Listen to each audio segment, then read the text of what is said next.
Hello everybody, welcome to UGC EPG Pathshala, and today we are into that topic which we all use it so often through Google Maps, that is web-based GIS. Our lecture is on web mapping and web GIS. I am Dr. Seema Mehra Parihar, who has been teaching remote sensing and GIS now for the last 30 years. I've had my training from Indian Institute of Remote Sensing, Dehradun, my experience with a postdoc fellowship in ITC Netherlands, my PhD is on natural resource management from Department of Geography, Deel School of Economics. Let's now go ahead and talk about web mapping and web GIS. The learning outcomes are following. Number one, to understand the relevance of internet in today's spatial decision making. To comprehend the importance of web maps and web mapping. We'll also be able to understand the web GIS and its nuances, advantages, disadvantages, and so on. We'll also be able to visualize the application of web GIS, and that's something so very important. So let's start going with web mapping and web GIS. Web mapping is the process of designing, implementing, generating, and delivering maps of the World Wide Web and its product. While web mapping primarily deals with the technological issues, web cartography additionally studies theoretical aspects. The use of web maps, the evaluation, optimization of techniques and workflows, the usability of web maps, social aspects, and more. Web GIS is similar to web mapping, but with an emphasis on analysis, process of project-specific geodata, and exploratory aspects. Often the term web GIS and web mapping are used synonymously, even if they don't mean exactly the same. In fact, the border between web maps and web GIS is blurry. That's the reason why we have called this chapter as web mapping and web GIS. But before we do that, let's understand that why is it important and urgent to understand web maps and web mapping and web GIS. The focus now is to understand that why today, why are we doing web GIS and why web GIS is so important. Because today internet is everything. Internet of Things, IoTs, was yesterday. Today the future is internet of everything. IoT is the internetworking of physical devices, vehicle buildings, and other items embedded with electronics, software, sensors, actuators, and network connectivity that enables them to collect and exchange data. Today we are talking about the big data, cloud, and the Internet of Things are all part of a continuum. It's hard to think about the Internet of Things without thinking about cloud, and it's hard to think cloud without the analytics as it becomes a buzzword. It's advisable that the integrated network and big data will use advanced analytics to create actionable intelligence with predictive algorithm to program automated smart system with improved efficiencies. Multiple sensors today are there, like cameras, scanners, and sensors. They provide data to smart systems in every sphere of life, and that too in real time. Now today we have cities to energy, transport, agriculture, natural resource management, to health, etc., etc. That means we are doing so many things together, and we are also having smartphones in our pocket. So all this, in case if it is there, who is controlling? But what we definitely need is that the data usage from different parts should be able to understand the machine language, break down, ordering a replacement automatically before a part actually breaks. So anything that's there is today wanting to have an output that's in real time and at relatively low cost. Of course, some may say that this internet given or internet expectation is a hype. Of course, hype may be in full swing, but cynics would call it a hype. But if we go with the actuals, we may find that everything today is linked with internet. Cisco says as many as 50 billion devices will be connected to the internet by 2020. That is 3 years from now. According to Juniper Research, there will be over 285% rise in connected devices by 2020. 285%. IoT industry is set to grow to $1.9 trillion in size by 2020 as per Gartner estimates, while AT Kerme says IoT will start to impact close to 6% of the global economy in the next 4 years. Needless to say that this kind of next generation market opportunity is pulling in tens of millions in venture funding for startups as well. In 2014 alone, over $1.6 billion was invested into web-based IoT companies by venture capitalists. So in case if this is the scenario today and from 4 years from now, don't you think it's important for us to understand these web maps and web GIS? Of course it is so important. Before we get into that, let's understand what is a web map. Web maps are often presentation media in web GIS, and web maps are increasingly gaining analytical capabilities. A special case of web maps are mobile maps displayed on mobile computing devices such as mobile phones, smartphones, PDAs, GPS, other devices. If the maps on these devices are displayed by a mobile web browser or a web user agent, they can be regarded as mobile web maps. And if the mobile web maps also display context and location sensitive information such as points of interest, the term location-based service is frequently used, isn't it? And the use of the web as a dissemination medium for maps can be regarded as a major advancement in cartography and opens many new opportunities such as real-time maps, cheaper dissemination, more frequent and cheaper updates of data and software, sometimes personalized map content, distributed data source and sharing of geographic information. It also implicates many challenges due to the technical restrictions, like low display resolution sometimes due to hardware and sometimes due to software also. In particular, with many mobile computing devices, many of which are physically small and use slow wireless internet connection, again there are resolution issues. Then we also come across copyright and security issues. And sometimes you won't believe the reliability issues also exist. And then of course, it's a combination of technical complexity. While the first web maps were primarily static due to the technical restrictions, today's web maps can be fully interactive and integrate multiple media. This means that both web mapping and web cartography also have to deal with interactivity, usability and multimedia issues. So what are the three things? IUM, interactivity, usability and multimedia issues. The advent of web mapping can be regarded as a major new trend in cartography. Previously, cartography was restricted to a few companies, institutes and mapping agencies requiring expensive and complex hardware and software, as well as skilled cartographers and geoinformatic engineers. But with web mapping, freely available mapping technologies and geodata potentially allow every skilled person to produce web maps with expensive geodata and technical complexity. Data harmonization, missing standards are all of course they're there, but being two of the remaining barriers preventing web mapping from fully going mainstream.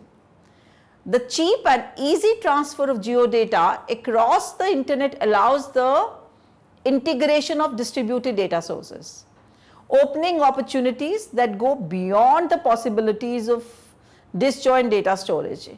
Everyone with minimal know-how and infrastructure can become a geodata provider. You can also become a geodata provider. Who is stopping you? And these facts can be regarded both as an advantage and a disadvantage. While it allows everyone to produce maps and considerably enlarge the audience, it also puts geodata in the hands of untrained people who potentially violate cartographic and geographic principles and introduce flaws during the preparation, analysis and presentation of geographic and cartographic data. We have seen it all. The scale is missing, nothing is not there, you have legend in a wrong place and all those things are there, but this is happening, right? So that means web maps are there and everybody is using. You, me, our uncles, our aunts, our children, nephews, nieces, everybody is using. Okay? So it's clear? So now I think is the time. Let's go to another thing, that is types of web maps. The moment we talk of the types of the web maps, first classification of the web map has been made by Menno Krag. Menno Krag was my mentor when I was at ITC Netherlands. Yes. He was the first one to distinguish static and dynamic web maps and further distinguish interactive and view-only web maps. However, today in the light of the increased number of different web map types, this classification needs some revision. Today there are additional possibilities regarding distributed data sources, collaborative maps, personalized maps and so on. Alright. So now let's talk about analytics web maps. These web maps offer GIS analysis either with geodata provided or with geodata uploaded by the map user. As already mentioned, the borderline between analytic web map and web GIS is blurry. Often parts of the analysis are carried out by a server side GIS and the client displays the result of the analysis, and as web clients gain more and more capabilities, this task sharing may gradually shift. Alright. Then we also have, in addition to this, we also have animated web maps. What are these animated web maps? Animated web maps shows changes in the maps over time by animating ones of the graphical or temporal variables. Various data and multimedia formats and technologies allow the display of animated web maps. SVGs, Adobe Flash, Java, QuickTime, etc., all with varying degrees of interaction. Example for animated web maps are weather maps, maps displaying dynamic, natural or other phenomena, and as in the figure you can see in the recent earthquake and the impact map. Trade flows, communication patterns, social studies projects, so on and so forth, so many. Right? So now after animated web maps, we have another type of web maps. Starting with C, we do it together. You guessed it right, collaborative web maps. Collaborative maps are still new, immature and complex to implement, but show a lot of potential. The method parallel to the Wikipedia project where various people collaborate to create and improve maps on the web.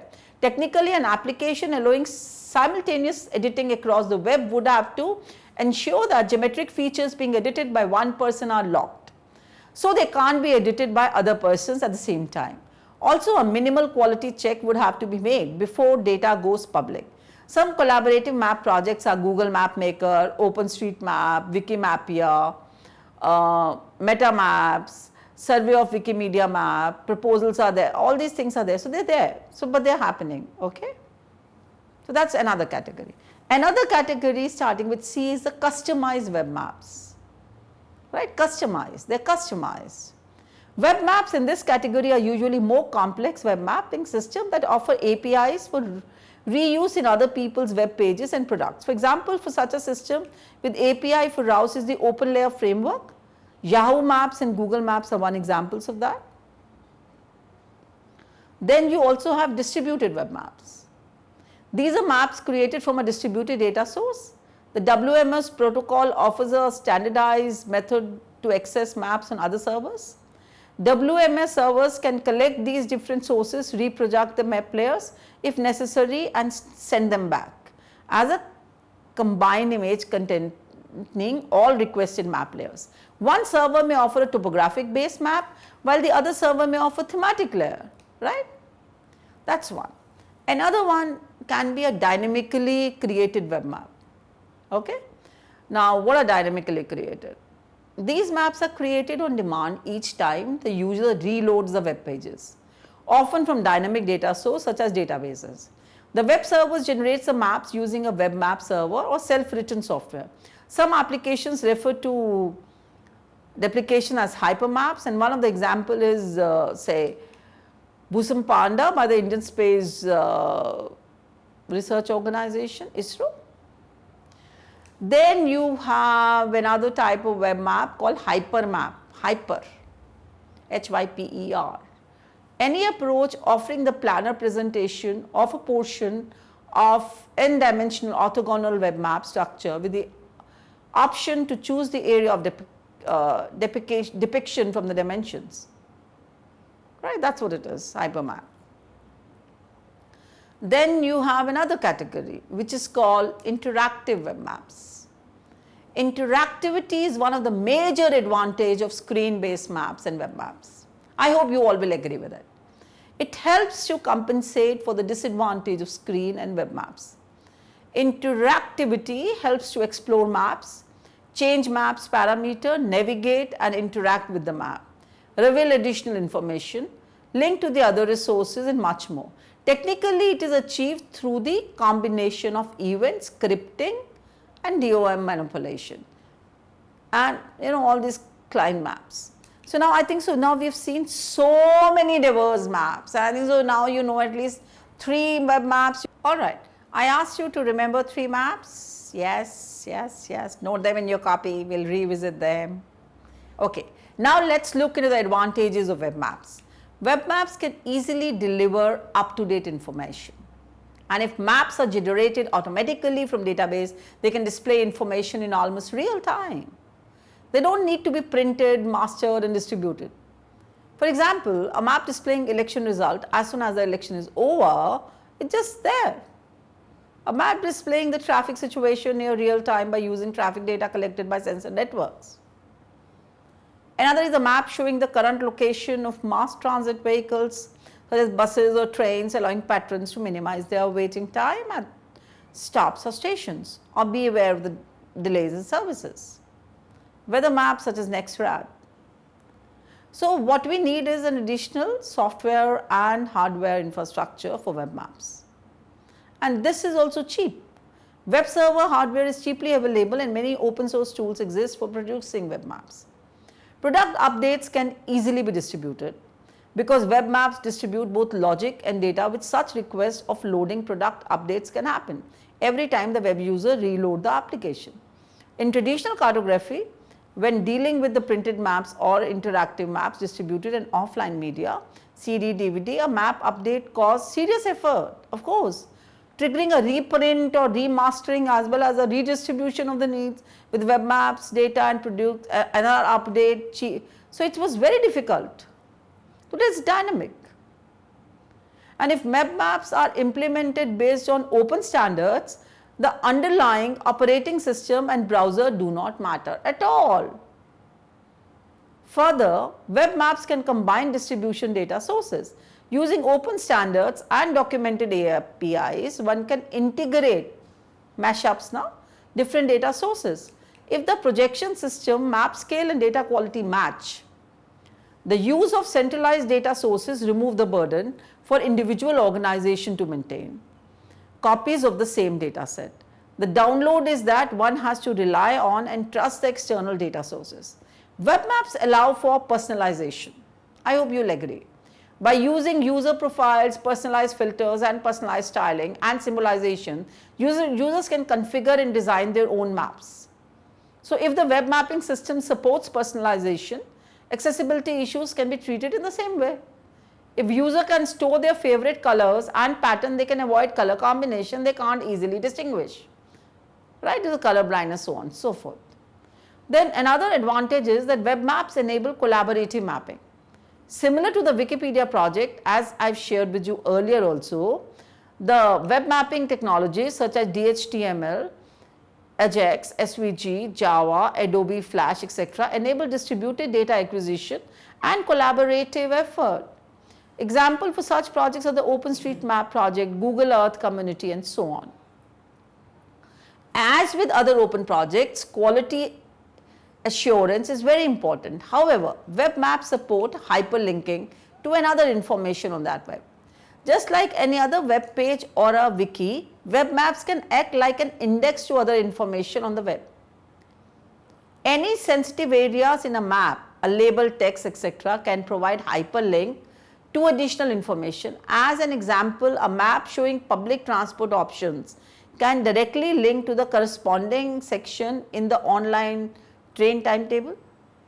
It is easy to integrate multimedia in and with web maps. Web maps, we know by now, enable collaborative mapping, and this is of course like a Wikipedia project which I discussed before also.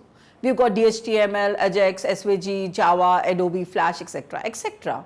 And of course the OpenStreetMaps and the Google Earth community map are something which we're doing it so very often. So in addition to this, what web maps do is they support hyperlinking to another information on the web. Just like any other web page or a wiki, web maps can act like an index to other information on the web. Any sensitive area in a map, a label, text, etc. can provide a hyperlink to additional information. Isn't it great? As an example of a map showing public transport options can directly link to the corresponding section in an online train timetable. It's easy to integrate multimedia in and with wide maps. Current web browsers support the playback of video, audio and animation, SVG, SWF, QuickTime and so on and so forth. So that means we are now very clear what is a web map, and we are also very clear about the different places where we are using web maps. Let's now talk about 5 essential elements of this web GIS. So now, of course, web mapping and web GIS, I said earlier there's a blur line, but the question is how blur? So now you may be wondering to yourself, what is this web GIS and why are we doing it separately? It seems fairly broad in scope for me. According to ESRI, web GIS is a type of distributed information system comprising at least a server and a client, where the server is a GIS server and the client is a web browser, desktop applications or mobile applications. So web GIS has many advantages, including cases of use, support for uni and updates diverse apps and more, right? So I can say that if I want to take it further, web GIS is a type of distributed information system comprising at least a server and a client, okay? Distributed information system, server and a client, where the server is a GIS server and the client is a web browser. Desktop applications or mobile application. In its simplest form, web GIS can be defined as any GIS that uses web technology to communicate between a server and a client. So from SSP, the term web GIS is being tossed around all over the place right now, but the true meaning of the term may be very different from what you understand it to be. Right? So web GIS explanation, its simplest form, web GIS can be the need as any GIS that uses web technology to communicate between a server and a client. And there are following other few key elements essential to web GIS. Right? First of all, there has to be a server, and server should have a URL so that client can find it on the web. Then the client relies on HTTP specification to send requested to the server. Third is the server performs this requested GIS operation and sends responses to the client via HTTP. The format of the response sent to the client can be in any format, such as HTML, it can be binary image, XML, extensible markup language, or JSON, JavaScript, Object Notion, and so on and so forth. But the whole idea is client and server should be able to communicate through web. In the document titled A Framework for Deploying Web GIS Application, it has been pointed out that there are 5 essential elements in every web GIS app. And these include number 1, a web application, number 2, digital based maps, number 3, operational layers, number 4, task and tools, and number 5, 1 or more geodatabases. Right? So clear. So now let's talk about web GIS advantages. Do we have any? Of course we have. By utilizing the internet to access information over the web without regard to how far apart the server and client might be from each other, web GIS introduces a distinct advantage over traditional desktop. Number 1 advantage, the most important advantage is it is borderless. It has a global reach. In case if I use this, I may say that a user can present web GIS application to the world, and the world can access them in the computer or mobile device. Somebody may be sitting in a village in India. He can have an accessibility to a small town or any other functional town in USA or in Australia. The global nature of web GIS is inherited from HTTP, which is broadly supported. Almost all organizations open their firewalls at certain network points to allow their requests and responses to go through their local networks, therefore increasingly accessibility.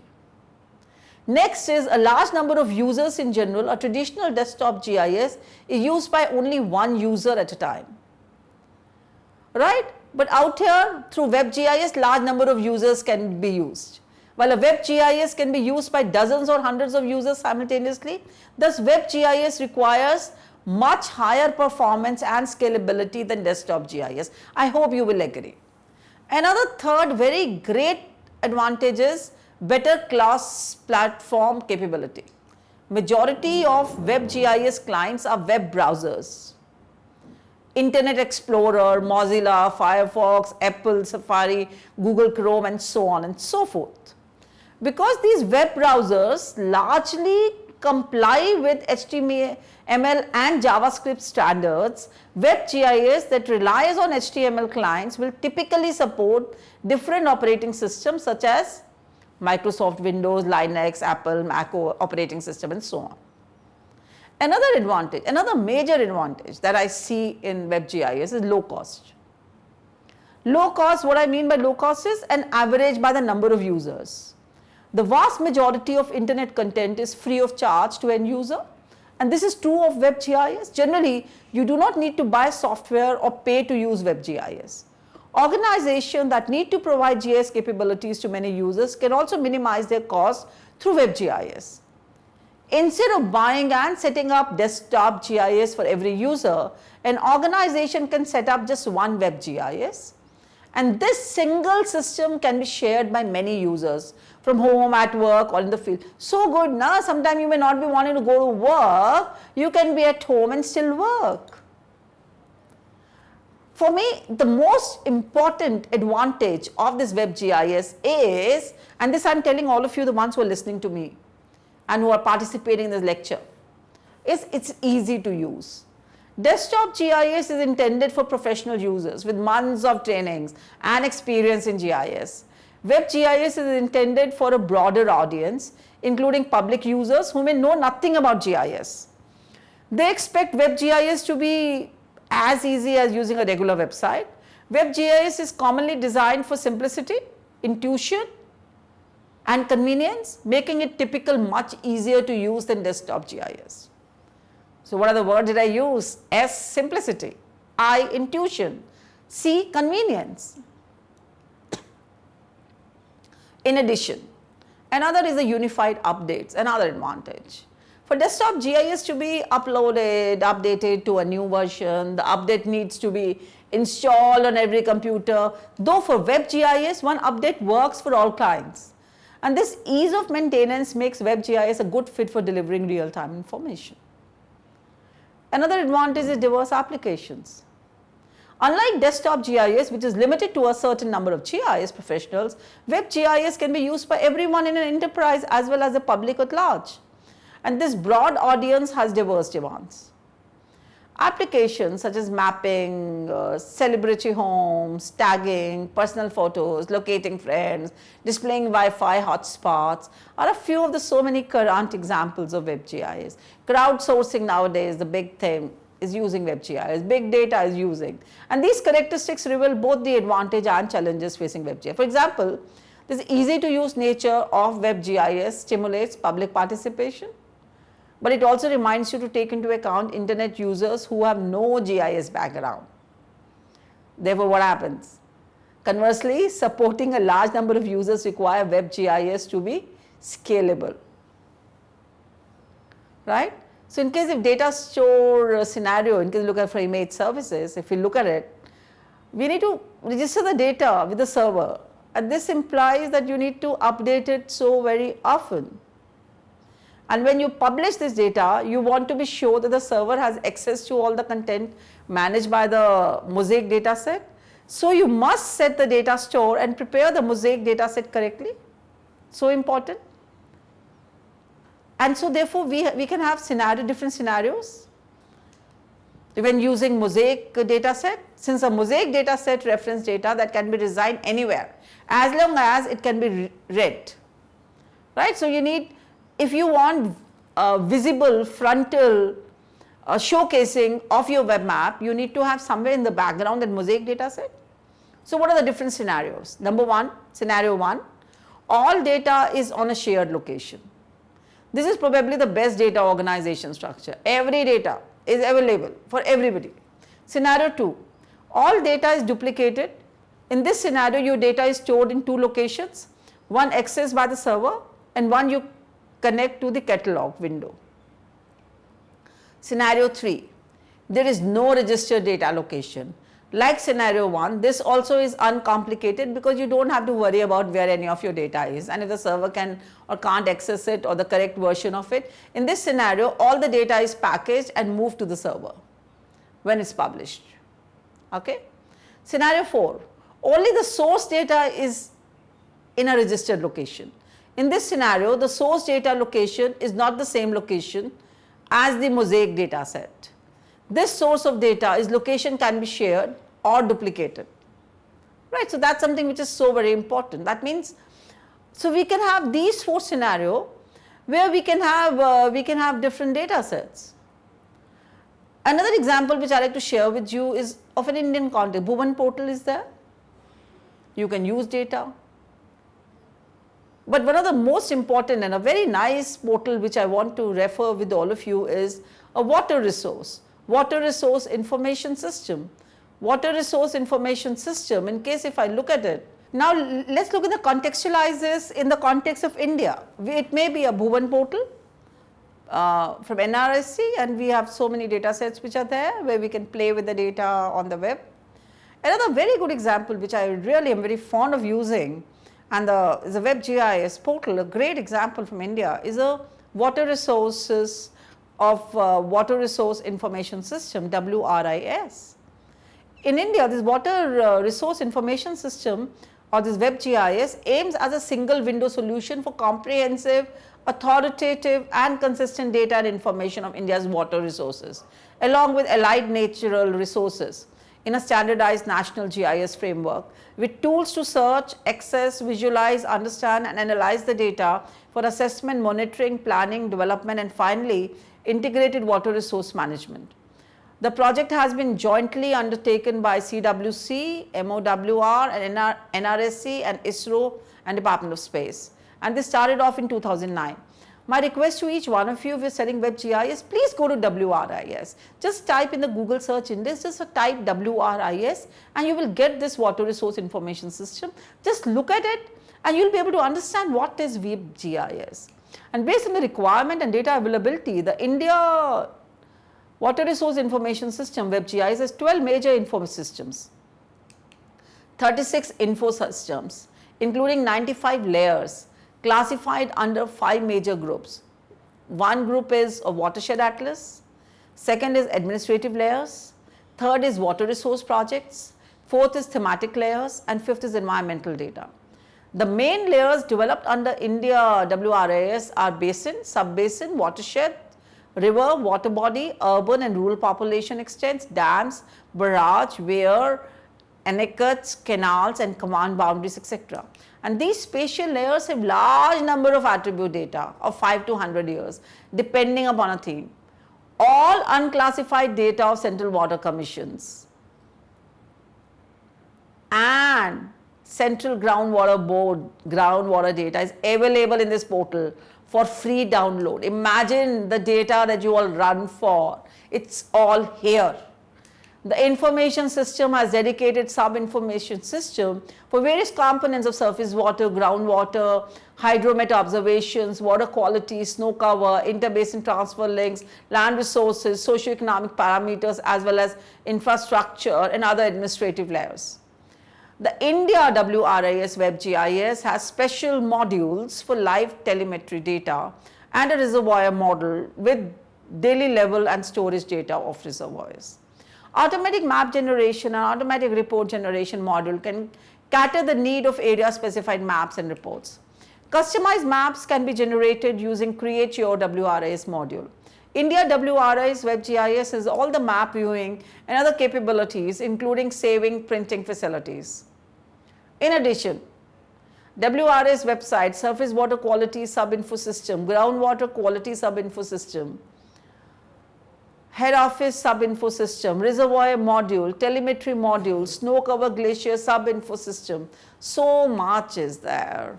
It's a beautiful example. I think so, one of the best one in the world.